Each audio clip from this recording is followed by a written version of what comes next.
Então, muito boa tarde a todos, a paz do Senhor. Bom ano! Bom ano! Espero que tenham passado umas boas festas neste período que está a terminar e que realmente se lembrem e nos lembremos que Deus continua interessado na nossa vida, continua a abençoar-nos, continua realmente com propósito para cada um de nós e também para esta igreja. E eu gostava de começar com uma oração e aqueles que puderem ficar de pé. Vamos então pedir a bênção do Senhor para a leitura da sua palavra e também para a consideração e meditação de tudo aquilo que vamos falar. Vamos orar. Paizinho querido, damos-te graças mais uma vez neste novo ano, Senhor, neste primeiro dia do ano, neste primeiro dia da semana, Senhor. Queremos dar-te graças, Senhor, porque até aqui nos ajudou, Senhor. E damos-te graças porque sabemos, Senhor, que tu continuas, Senhor, a abençoar os teus filhos, continuas a abençoar as tuas igrejas, continuas, Senhor, a abençoar o teu povo, as famílias, Senhor, da tua igreja. Por isso, Senhor, queremos nesta hora, Senhor, dar-te graças pelo tanto, pelo muito que tens feito, Senhor, na nossa vida, através de nós e por nós e em nós, Senhor. E queremos agora também, Senhor, rogar a tua bênção para a meditação da tua palavra, para aquilo que vamos ouvir, para aquilo que vamos ler, para aquilo que vamos pensar, Senhor. Que seja o teu Espírito Santo a aplicar à nossa vida, Senhor. E dar-nos também um Espírito ensinável para realmente nós aprendermos e, acima de tudo e sobretudo, colocar em prática aquilo que nós ouvimos e sabemos e vamos ouvir e aprender. Te pedimos isto para a tua honra e para a tua glória, em nome de Jesus. Amém. Amém. Podem sentar. Estamos a entrar no novo ano, como todos sabem, e há uma pergunta que pode estar no ar, de pairar, sempre até que há uma mudança de ano, ainda que não é por retirarmos a folha do calendário que tudo muda, não é? Mas às vezes a mudança do ano serve para refletirmos, serve para nós pensarmos um pouco naquilo, no ponto onde estamos e para onde vamos. E a pergunta que eu gostava de vos fazer esta tarde, a todos vós que estão aqui, que nos estão a ouvir também, é: ainda há esperança? Ainda há esperança? Bem, a esperança está relacionada com a expectativa de recebermos coisas boas ou melhores, não é? Nós temos esperança em alguma coisa que vamos receber. Ter esperança é acreditar que algo bom está para acontecer. E relaciona-se com espera, não é? Porque nós esperamos. E a esperança tem a ver com uma confiança. É claro que nós sabemos que a esperança também está ligada à fé, como vamos relembrar esta tarde. Mas pensando um pouco no mundo que nós estamos a viver, e os crentes e os filhos de Deus não estão ausentes do mundo que nós estamos a viver, pensando na atualidade, irmãos, e eu gostava de refletir um pouco também convosco acerca disto, nós sabemos que o mundo está a passar uma grave crise mundial, não está? Sabemos isso. Uma crise que, até humanamente falando, parece que não há esperança. Não há esperança para esta humanidade. Vejam, por exemplo, que nós estamos ainda numa pandemia, não é? Mas o mundo entrou numa guerra. Esta guerra cruel da Rússia contra a Ucrânia, que tem assolado aquele povo, mas não só isso. Tem assolado também o mundo, porque nós sabemos que a inflação também está a crescer. Os produtos alimentares estão a crescer de preço. Alguns já rareiam, aumentam todos os dias. Nós enfrentamos esta guerra económica, política, enfrentamos uma guerra realmente a nível global. E depois nós sabemos que há incerteza quanto ao futuro, não é? E a esperança realmente parece que está a fugir dos pés de muitas pessoas. E até, infelizmente, de alguns crentes. Há incerteza quanto ao emprego, os salários parece que não chegam, os problemas familiares parece que aumentam, não é? Aumentam os endividamentos, aumentam os divórcios, aumenta tanta coisa terrível neste mundo. E a violência também está a aumentar, também é fruto disso. E pensemos nos jovens, por exemplo, parece que não têm expectativa futura. Parece que não há nos jovens uma perspectiva e uma esperança de melhorar a sua vida. Há dificuldade em arrendar casa e comprar ainda pior, não é? Há dificuldade em manter os seus empregos. Alguns imigram, saem de Portugal, saem de outros países e vão tentar governar a vida noutros países. Perdem as suas referências, perdem a sua família e realmente esta é a situação atual, irmãos. E nós não podemos escamotear nem fugir a esta situação. Vemos também que muitos jovens, e não só jovens, também há já idosos, estão-se a refugiar no mundo virtual, no mundo digital. E está-lhes a traduzir isto numa superficialidade de vida, porque estão a perder muitas vezes a noção da realidade. Não é? Muitas pessoas preferem estar com o seu telemóvel do que estar a conviver em família. E eu tenho a certeza que neste Natal muitos conflitos surgiram em casas por causa disto também. Eu vi um vídeo muito interessante, quer dizer, de interessante não tem nada, de uns turistas que visitaram a Itália, Veneza, e iam naquelas gôndolas, naqueles barquinhos, não é? E em vez de estarem a apreciar a viagem e estarem a ver aquilo que é tudo muito bonito, dizem, que eu nunca lá estive, estavam todos a olhar para o telemóvel. Mas todos a olhar para o telemóvel. Ou seja, pagaram uma viagem de gôndola, preferiam olhar para o telemóvel em vez de apreciar as vistas e gozar aquelas férias. Mas esta é a superficialidade do nosso mundo real que muitos jovens, e não só jovens, estão a enfrentar também.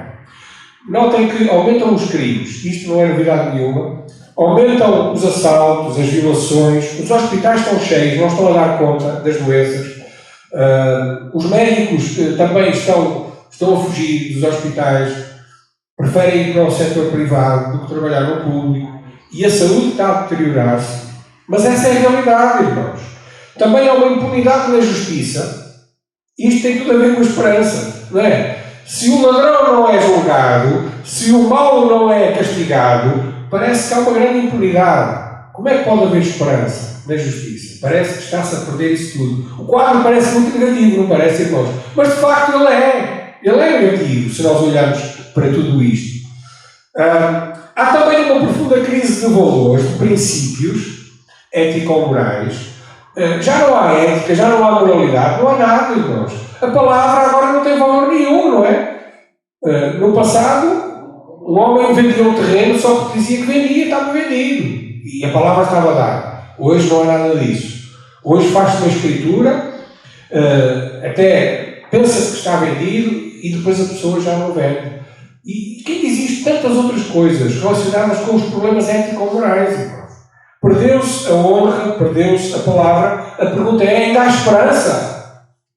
Bem, se formos agora ao meio religioso, e as coisas não estão muito melhores, sabemos que alguns padres, alguns pastores, alguns crentes, muitas vezes são piores do que os ímpios. Nunca ouvimos tantas notícias de religiosos envolvidos em escândalos, pedofilia, escândalos de roubos, falcatruas e homens religiosos, irmãos e irmãs. Isto é terrível. Realmente há igrejas, algumas cheias de realmente trafelices, desentendimentos, violência até. Outras situações, vemos também que muitos crentes vivem uma vida de indiferença. Indiferença de uns aos outros, não querem saber do reino de Deus, não querem saber das igrejas, não querem saber do mundo espiritual, não querem saber de nada. Há uma indiferença generalizada em relação a Deus e à sua obra. Então multiplica-se o egoísmo, multiplicam-se também os problemas, as heresias, as falsidades, as doutrinas erradas e heréticas crescem em muitas igrejas. A pergunta é: ainda há esperança? Ainda há esperança para este mundo? Ainda há esperança para a igreja? Ainda há esperança para ti e para mim? Ainda há esperança? Ou será que a esperança morreu? Bem, Jó 17,15. Nós sabemos que este Jó 17,15, se quiserem abrir, vemos que o livro de Jó é um livro que fala bastante de sofrimento, mas também fala bastante de esperança. E Jó 17,15, Jó faz esta pergunta, o sofredor Jó: onde está, pois, a minha esperança? Sim, a minha esperança, quem a poderá ver? Nesta altura, Jó estava a perder a esperança de uma forma completa. Contorcendo-se de dores, ele não sabia para quem olhar. Parece que todos os amigos o censuravam, parece que Deus estava ausente da sua vida, a sua família já se tinha perdido, ele sentia-se sozinho. E quando é assim, há esta pergunta: onde está a esperança? Quem a poderá ver? O profeta das Lamentações, Jeremias, também exclama desesperançado, dizendo, lá em Lamentações 3, já pereceu a minha força, como também a minha esperança no Senhor. E isto ainda é pior, irmãos. Um profeta que perdeu a esperança. Um profeta que está desalentado. Porque parece que nada vai mudar. Perdeu a esperança. Nós, na verdade, nascemos todos desesperançados. Sem esperança. Se fôssemos a Efésios 2,12, nós víamos ali que Paulo, escrevendo aos Efésios, ele diz que nós, sem Cristo, não tínhamos esperança. Naquele tempo, diz ele lá neste versículo 2,12, estávamos sem Cristo, não tendo esperança e sem Deus no mundo. A pessoa sem Cristo não tem esperança. Ela não sabe em que é que há de confiar, para onde se há de voltar. Ela olha para aquelas notícias todas que nós falamos no início e ainda fica pior. E alguns pensam que a esperança está nos bens materiais, está no dinheiro, no acumular das riquezas. Mas o próprio apóstolo Paulo diz a Timóteo também, e manda aos ricos, para não porem esperança nas riquezas, e até diz lá, nem certeza das riquezas. Porquê? Porque vem o cataclismo, vem uma guerra, vem um problema à sua vida de saúde, e as riquezas não prestam para nada. Então aqueles que julgam que é no acumular dos bens materiais que está a esperança, estão-se completamente a enganar. É claro que é melhor ter dinheiro do que não ter dinheiro. Mas a nossa esperança está nisso. Também em 1 Tessalonicenses 4,13 diz que, diante da morte, muitos perdem completamente a esperança. Ao ver os familiares a partir, ao ver realmente os parentes a morrerem, aqueles que não acreditam em Deus, aqueles que não têm uma esperança no mundo vindouro, eles perdem completamente a esperança e ficam entristecidos ao ponto de desesperar. Diz lá, não quero, irmãos, que sejais ignorantes acerca dos que já morreram, ou os que já dormem, como diz outra versão, para que não vos entristeçais como os demais que não têm esperança. Aquele que não tem Deus na sua vida, ele não tem esperança. Mas, irmãos, agora falemos da verdadeira esperança. Claro que a nossa esperança não está na mudança do ano. Não é por o ano mudar que as coisas vão melhorar ou que vão piorar ou que as coisas vão ficar melhores ou piores. Não é por causa disso. A nossa esperança também não está no dinheiro, não está na saúde, não está na mudança das circunstâncias. Se estamos à espera que o mundo vá melhorar, irmãos, enganemos. Estamos enganados. Porque a nossa esperança está naquele que faz novas todas as coisas. Em Deus. Amém. A nossa esperança está no Deus triuno. Em Deus Pai, em Deus Filho e Deus Espírito Santo. O Salmo 39,7 diz: agora, pois, Senhor, que espero eu? A minha esperança está em Ti. E este Salmo 39,7 revela que Deus, o Pai, é a nossa esperança. Vamos a Salmos 71,5 e vamos ler este texto. Salmos 71,5.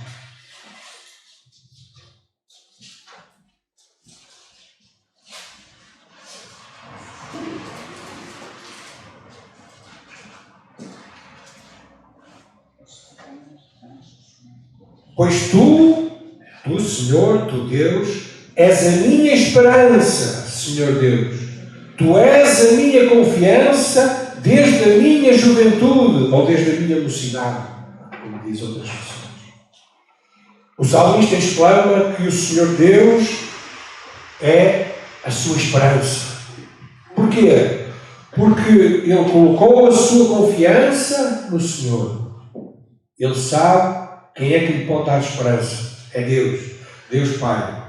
Então nós temos esperança, porquê? Porque Deus existe, porque Deus é. E Deus cuida dos seus filhos como o pai que Ele é também.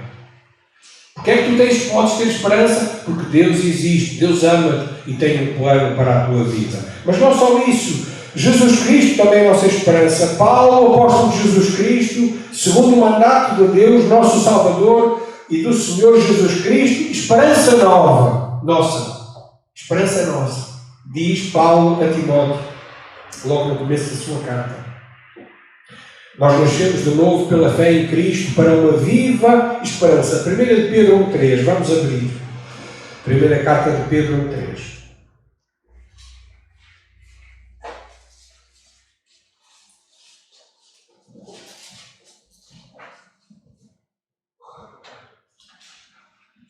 E diz assim o apóstolo Pedro, pela ação do Espírito Santo: Bendito seja o Deus e Pai de nosso Senhor Jesus Cristo, que segundo a sua grande misericórdia, nos gerou de novo para uma viva esperança, pela ressurreição de Jesus Cristo dentre os mortos.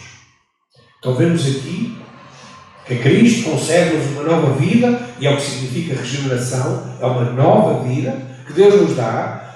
Por quem? Pela fé em Jesus Cristo. E Ele faz isto, esta regeneração, esta nova vida, para nós termos uma viva esperança. O crente tem uma esperança viva, não uma esperança morta. É uma esperança que realmente se renova e é uma esperança viva, por causa da ressurreição de Jesus Cristo, que venceu a morte também. Mas não só isso, não só o Pai, Deus Pai nos dá esperança, não só Jesus Cristo nos dá esperança, mas também o Espírito Santo nos dá esperança. Romanos 15,13, passando agora para Romanos 15,13. Vamos abrir este texto da palavra do Senhor. E diz assim, Romanos 15,13. Ora, o Deus de esperança, está aqui quem Deus é. Deus é esperança. Vos encha de todo gozo e paz em crença, para que abundeis em esperança, pela virtude ou poder do Espírito Santo.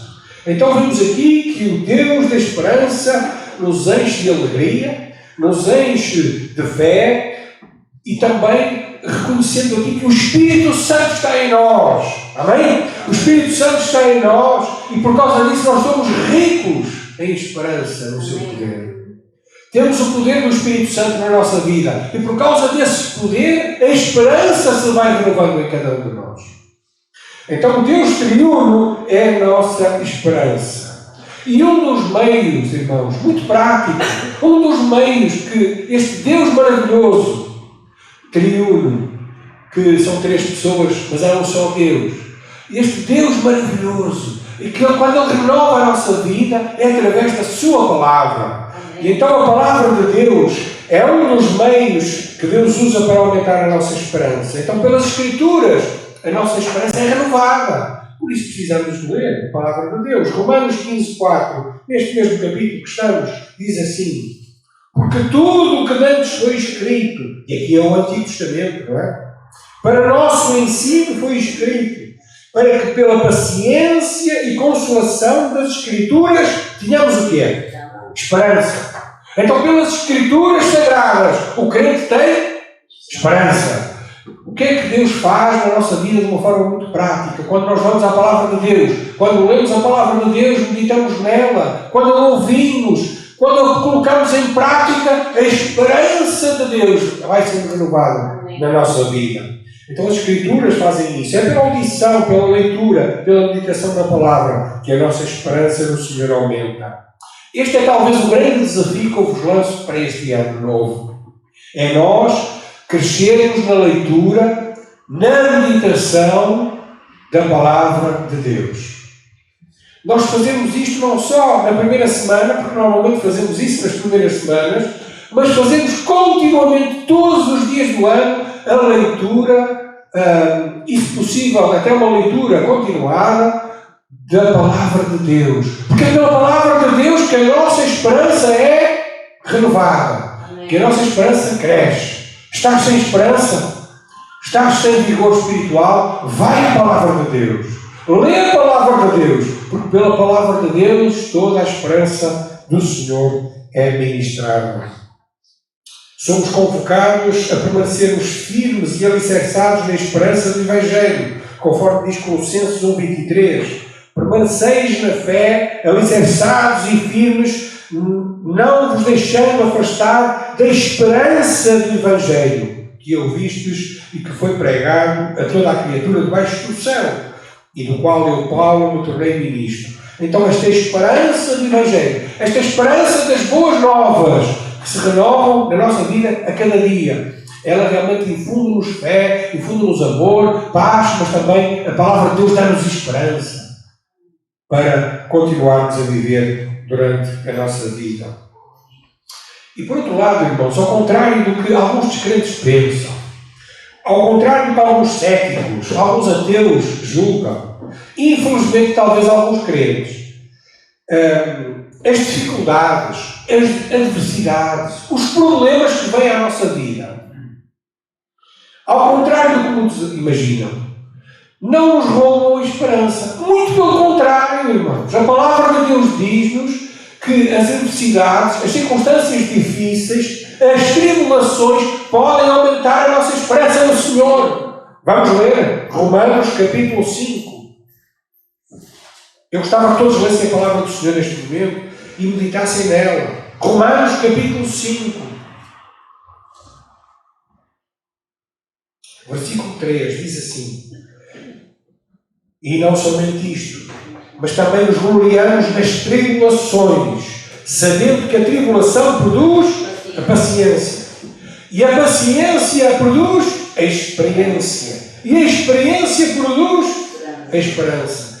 E a esperança não traz confusão, porquanto o amor de Deus está derramado em nosso coração pelo Espírito Santo que nos foi dado. Então tu tens falta de esperança, tu tens falta de paciência. Começa tudo com a primeira palavra. Qual é? Tribulação. E realmente é pela tribulação muitas vezes que a nossa fé, a nossa confiança em Deus e também a nossa esperança são firmadas no Senhor. A nossa esperança no Senhor aumenta também pelas tribulações. E não só isso. Estas tribulações que produzem também esperança, não trazem confusão. Porquê? Porque o amor de Deus está derramado no nosso coração. Amém. A presença de Deus é tão grande na nossa vida, no crente que ora, no crente que jejua, no crente que lê a palavra de Deus, no crente que vem à igreja, no crente que testemunha. Ela é tão real que vêm as tribulações à sua vida e ele ainda fica com mais esperança. Esperança no Senhor. Esperança no Deus Altíssimo. É por isso que também Romanos 12 diz: alegrai-vos na esperança, sede pacientes na tribulação, perseverai na oração. Alegrai-vos na esperança, sede pacientes na tribulação, perseverai na oração. Gosto muito de uma frase de um autor, Henry Nouwen, que diz assim: ter esperança não quer dizer evitar ou ser capaz de ignorar o sofrimento. Na verdade, a esperança nascida da fé amadurece e purifica-se através das dificuldades. Mesmo quando nada muda, podemos continuar nutrindo uma viva esperança. O fundamento da nossa esperança é aquele, é Deus, que é mais forte do que a vida e os nossos sofrimentos. Por isso, irmãos, não são as tribulações que nos vão roubar a esperança. Não são as dificuldades que nos vão roubar a esperança no Senhor. Porque Deus é a nossa esperança. Ele está connosco, Ele está contigo. Eu comecei com uma pergunta: ainda há esperança? Sim, há esperança. Há esperança, irmãos. Há esperança porque há um Deus. Há esperança porque Deus é. Porque Deus existe. Porque Deus continua a governar este mundo. Há esperança para ti. Há esperança para mim. Mais do que esperar que as condições políticas mudem, do que a violência acabe, confia no Deus da esperança que está contigo. E é isso, irmãos, que nós queremos proclamar aqui nesta tarde. Espera neste Deus de esperança que tem todo o poder para mudar a tua vida, de dentro para fora. Porque o grande alvo do Senhor, deste Deus da esperança, é mudar a nossa vida, irmãos. Não é propriamente mudar o mundo, porque se Ele quiser, Ele faz isso. Mas o alvo do Senhor é mudar vidas humanas. E a primeira e grande mudança inicia-se no dia em que cada um confessa que o Senhor Jesus Cristo é Senhor, confessa os seus pecados, se arrepende deles e pede e crê que o Senhor Jesus Cristo é o seu único Salvador. E é aí que começa a grande mudança de vida. E é através desse ato de fé, dessa transposição dos nossos pecados, crendo que eles foram pagos inteiramente por Jesus Cristo, que nós podemos confiar que há esperança para continuar, há esperança para prosseguir. As lutas são muitas, as circunstâncias estão a apertar. Olha para esse Senhor Jesus Cristo, o autor e consumador da nossa fé. E Ele realmente vai te conceder esperança, porque em Cristo há sempre esperança. Que neste novo ano, queridos irmãos e irmãs, renovemos a nossa esperança em Deus, que nós continuemos focados nele, que deixemos de olhar para as circunstâncias que são tão adversas e difíceis à nossa volta e às vezes até em nós, mas concentremos o nosso olhar no Deus que tem toda a esperança. Ele é a esperança. Amém? Amém. Gostava de terminar com uma palavra em Jeremias capítulo 17, em versículo 7. Jeremias 17, 7. O tal profeta, que também escreveu o livro das Lamentações, ele próprio, noutra circunstância da sua vida, escreveu isto. Jeremias 17, 7. Diz assim a palavra do Senhor: bendito, ou feliz, ou felicíssimo, o homem ou mulher que confia no Senhor e cuja esperança está em quem? Está no Senhor. Bendito o homem que confia no Senhor. Feliz será o homem que confia no Senhor e que cuja esperança é o Senhor. Não a esperança, a nossa esperança não está nos políticos, irmãos. A nossa esperança não está na economia. A nossa esperança não está nos homens que fazem a guerra e que fazem a paz. A nossa esperança está no Senhor, que governa o céu e a terra. E é por isso, irmãos, que nós somos abençoados. E abençoado é aquele que confia no Senhor. É aquele que deposita a sua esperança, a sua confiança no Deus Altíssimo, que merece toda a honra e toda a glória. Amém. Que Deus ricamente vos abençoe.